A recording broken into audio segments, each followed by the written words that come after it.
In April 2025 alone, 4 men faced the ultimate penalty, each condemned for crimes that shook their states.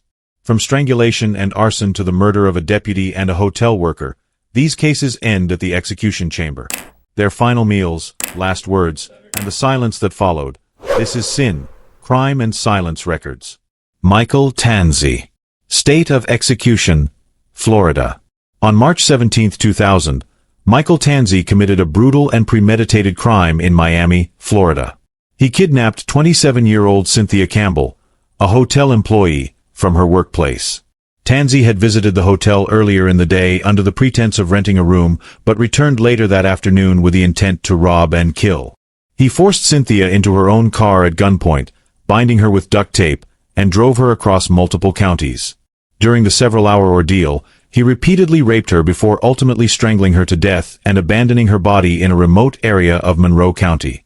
Tanzi's actions on that day reflected a high level of planning and escalating violence.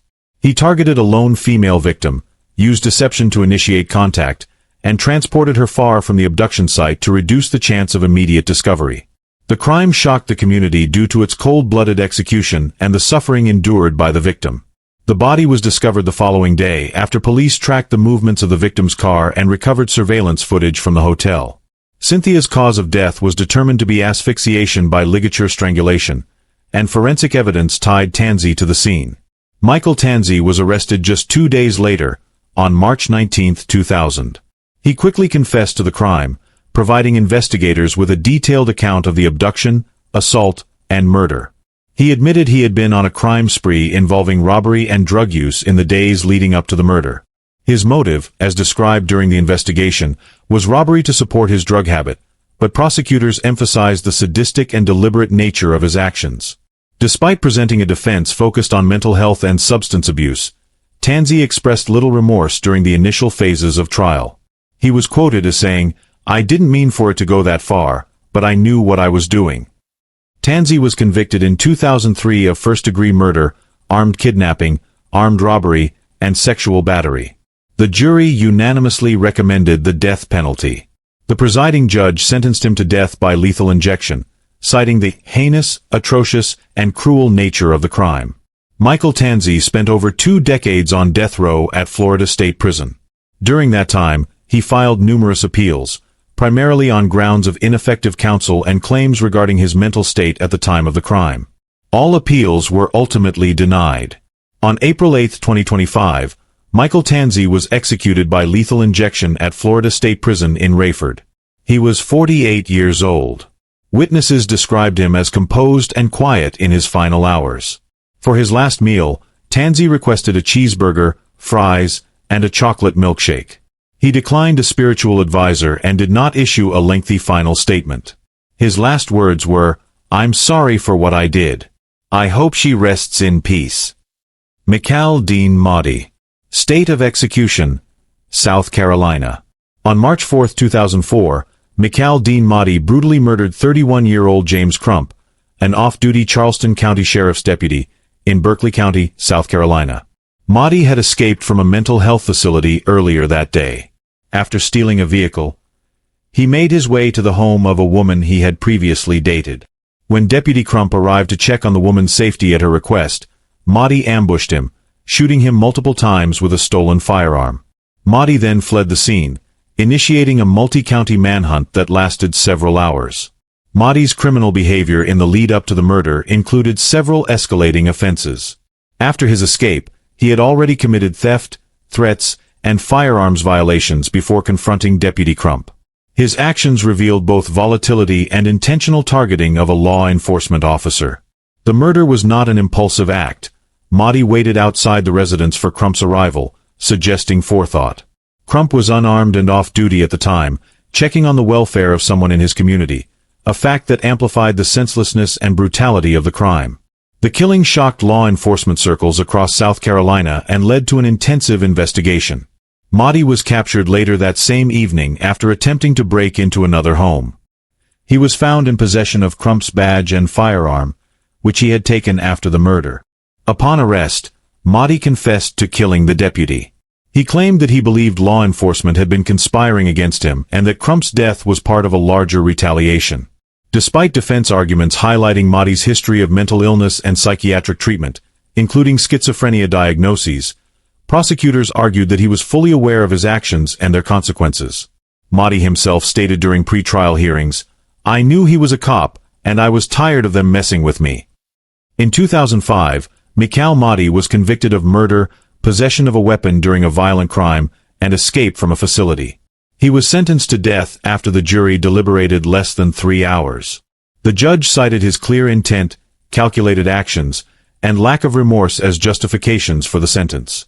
Mahdi chose the firing squad as his method of execution under South Carolina law, a choice available to death row inmates following reinstated protocols in 2021 due to difficulties sourcing lethal injection drugs. Over the years, Mahdi appealed his sentence, raising issues related to his mental state and the constitutionality of the firing squad, but all appeals were denied.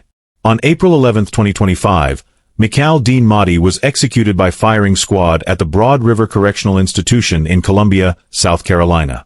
He was 47 years old. Mahdi declined a special last meal, opting instead for a standard prison dinner of meatloaf, mashed potatoes, and green beans. In the hours leading up to his execution, he remained quiet and withdrawn, refusing clergy and final visits. Witnesses reported that he showed no emotion as he was strapped into the execution chair. Just before the execution order was given, Mahdi was asked if he had any final words. He said, "I have nothing to say." Moises Sandoval Mendoza. State of execution, Texas.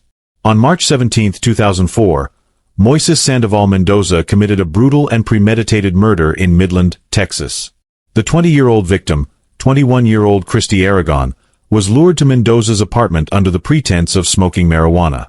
While there, Mendoza attempted to initiate sexual activity. When Aragon refused, an argument broke out. Mendoza responded by strangling her with his hands until she lost consciousness.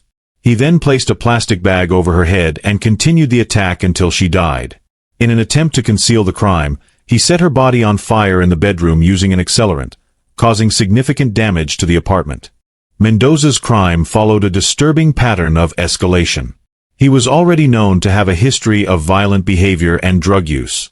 The attack was not only impulsive but also revealed deliberate attempts to destroy evidence.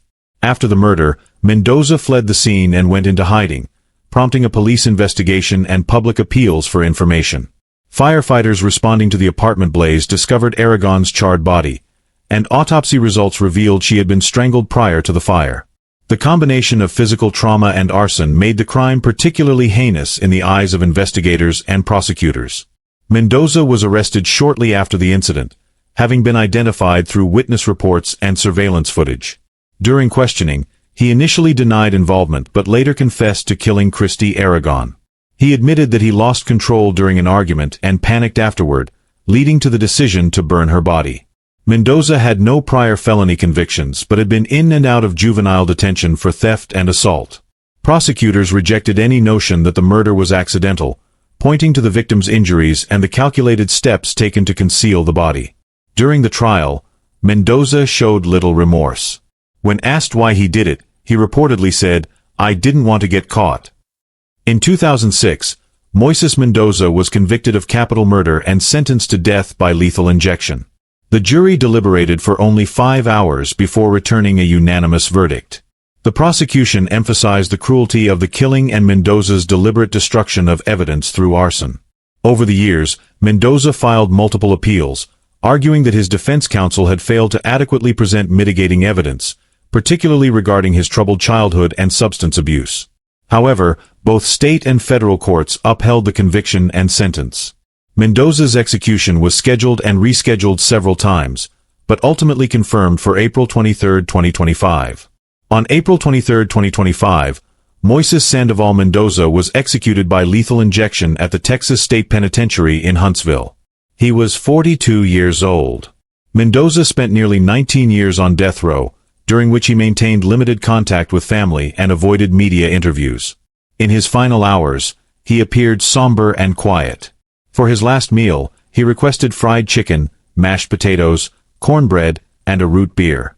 He declined the presence of a spiritual advisor. When asked if he had any final words, Mendoza said, "To Christy's family, I'm sorry for all the pain I caused. I hope you find peace. At 6:21 p.m., the execution was carried out. He was pronounced dead 12 minutes later. James Osgood. State of execution, Alabama. On August 14, 2010, James Osgood brutally murdered 38-year-old Tracy Lynn Brown in Mobile County, Alabama. Brown, who had been in an on-again, off-again romantic relationship with Osgood, was last seen entering his residence after the two had an argument earlier in the day.